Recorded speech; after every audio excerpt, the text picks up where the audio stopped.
our group is getting bigger and bigger, bigger and bigger, and we're having new riders coming in. And I thought it would be good if we took just a couple minutes before we take off to address something on a safety issue so it's top of everybody's mind. Okay? And if you go on the website, you'll see under the ride section, Roy and Brian have got the ride schedule. They also have the routes. Beneath there is the rules of the road for individual and group riding, and it really pays just to review them. Now, as individuals, I quite frankly think we're pretty darn good safe riders, okay? And I think each of you would consider yourself to be a safe rider individually. When we get into a group, the dynamic can change a little bit, and part of the reason is there's new riders coming into the group, or we don't share a common value on a certain item. And I'm going to bring up, just for top of mind awareness, 2 items. And one deals with stopping at signal lights and stop signs. Now at signal lights, we're an absolutely awesome group. Just picture this, like we're going down La Cañada, you see a red light, the leader's probably going to say something like, stopping.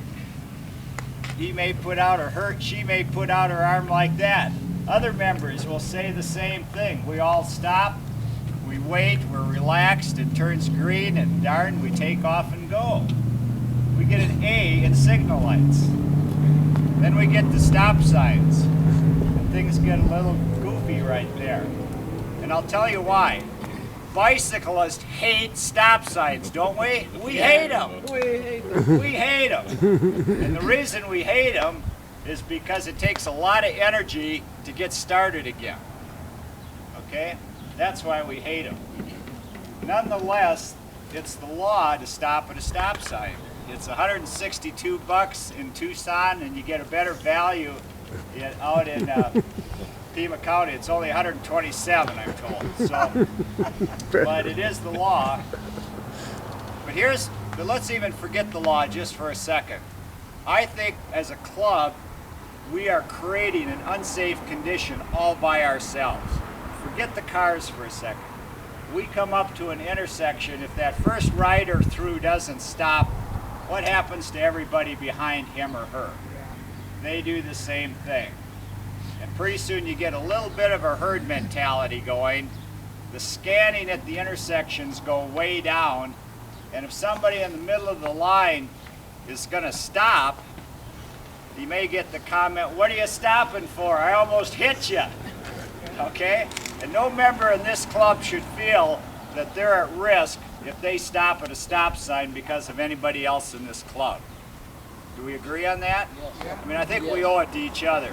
So when we come up to these stop signs, you know, if you're in front, you're the leader. De facto, you're the leader.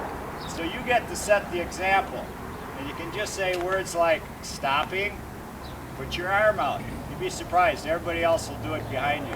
I don't think we need to have a huge shouting of stopping by all 30 members or anything.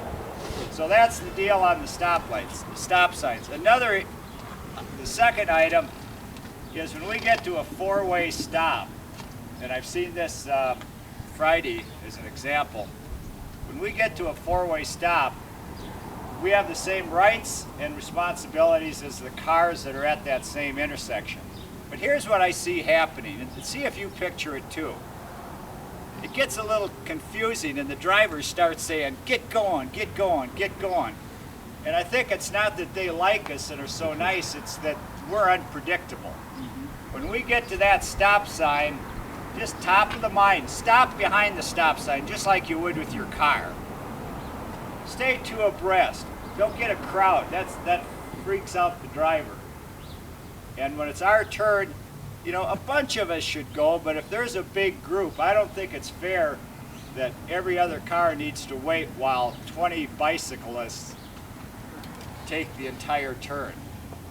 So I don't know how many go through, but if 4, 5, 6, but when that intersection is occupied, I think somebody on the line can say stopping, and everybody behind stops and lets these other cars go. Is that fair? Yeah. I don't think we can dominate the whole intersection just because we're a big group.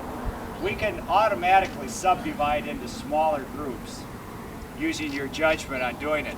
when I've done that, what I have found is I'll go out like this to indicate it's your turn, go. I don't think it's an official signal, but it sure works. And I can tell you, every time I've done that, the driver has waved to me. And I think we create a good image for cycling here in the community. So between here and Oracle, I think we got 4 stop signs. I don't think it's going to take a minute or 2 out of our time up at the Oracle Inn drinking coffee, but it might be something just to be aware of. Final thought here is, in the workplace, they say the biggest reason for accidents is that workers know of unsafe conditions, but they don't report them because they don't say anything to another person because they're afraid of offending a coworker. But in retrospect, they wish they would have. So I'm going to ask all of you, that's an individual responsibility to be a safe cyclist. But if you're riding with somebody, and it's going to happen, maybe it's me. Remember, you and I almost had an event, and we talked about it. So let's agree that a group value here is that if there's something that we see that's unsafe, it's okay to politely point it out to the other person so that we keep this on top of our mind. So that's the paid announcement for today. Let's have a great ride to Oracle. One question real quick, website. I tried to open the December schedule, and it looks like December is not active. It is now. Okay. Tom, can I say something about the safety? Briefly, because we're going to go Okay, then. 4-way stop, and sometimes, okay, you're at the 4-way stop in the traffic, there's a car to the right, and they go on through. This guy over here doesn't see it, and he starts to go. So maybe instead of the biker making the decision, we just stop and say, no, you just go on through, because that's a problem too. Be predictable. Okay, let's